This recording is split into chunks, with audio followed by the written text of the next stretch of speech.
Hello అక్క చెల్లెమ్మలు, ఈరోజు ముందుగా మన ఆడపడుచులకి మహిళా దినోత్సవ శుభాకాంక్షలతో ఈరోజు మన అన్నయ్య వచ్చేసి 25 జంటలకు వచ్చేసి మన పైల నరసింహన్న వచ్చేసి జంటలకైతే వివాహం ఉచిత వివాహం అయితే చేశారు.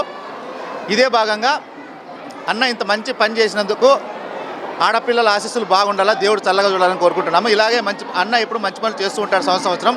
అందులో బాగా మాకు అంతో ఇంతో కొంత మాకు కూడా పుణ్యం రావాలని చెప్పేసి ఇక్కడ జరిగిన మ్యారేజ్ 25 జంటలకి అనంతపూర్లో మన లక్ష్మీ శారీ సెంటర్లో 25 మందికి ఒడిబియ్యాల కార్యక్రమం అయితే కనుక ఆడపిల్లలకి ఒడిబియ్య కార్యక్రమం అయితే కనుక నేను అరేంజ్మెంట్ చేస్తాను. అక్క చెల్లెములు ఉగాది పండుగ రోజు 19వ తేదీ ఉగాది పండుగ రోజు మార్నింగ్ 8 కల్లా వచ్చేయండి. అక్క చెల్లెములు అన్న మీరు చేసినారు కదా మ్యారేజ్, వాళ్ళ నెంబర్లు అన్నీ ఇచ్చేయను, ఫోన్ నెంబర్ ఇస్తే నేను చెప్తాను. అక్క చెల్లెములు మనది అనంతపూర్ లక్ష్మీ శారీ సెంటర్ బ్రాండెడ్ అని అంటే ప్రతి ఒక్కరికి తెలుసు. అక్క చెల్లెములు ఓకేనా.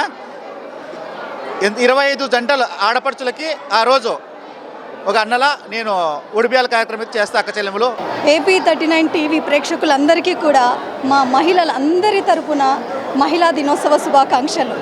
దివిలో నిర్ణయించబడినటువంటి గొప్ప శుభకార్యమైనటువంటి పెళ్ళిళ్ళని మన వంతు బాధ్యతగా సేవా కార్యక్రమంగా భావిస్తూ ఇక్కడ నరసింహ సార్ గారు, అలాగే మన బ్రాండెడ్ నారాయణన్న గారు, ఇక్కడ ఉన్నటువంటి 25 మెంబర్స్ నవదంపతులందరికీ కూడా ఉచితంగా బట్టల కార్యక్రమం పంపిణీ చేశారండి.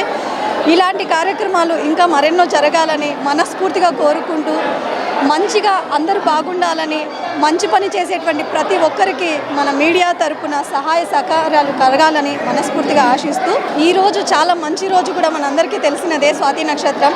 ఇలాంటి రోజున దట్టు మహిళా దినోత్సవం కార్యక్రమం పైలా నరసింహ సారు అలాగే బ్రాండెడ్ నారాయణన్న గారు కలిసి చేసినటువంటి ఈ 25 మంది నవదంపతులందరికీ కూడా ఈ ఉగాది రోజున అందరికీ తన యొక్క సొంత తోబుట్టువులు అనుకుంటూ మన పుట్టింటికి రమ్మని కోరుకుంటూ శ్రీ లక్ష్మీ శారీ సెంటర్ నందు వాళ్ళందరికీ కూడా ఒడిబియ్య కార్యక్రమాలు, పట్టు వస్త్రాలు ఇంకొకటి ఇవ్వాలని కోరుకుంటున్నారు. సో ఇప్పుడు పెళ్లి చేసుకునేటువంటి 25 మంది జంటలు కంపల్సరీ రావాల్సిందిగా, ఆయన ఆతిథ్యం స్వీకరించాల్సిందిగా కోరుకుంటున్నారు.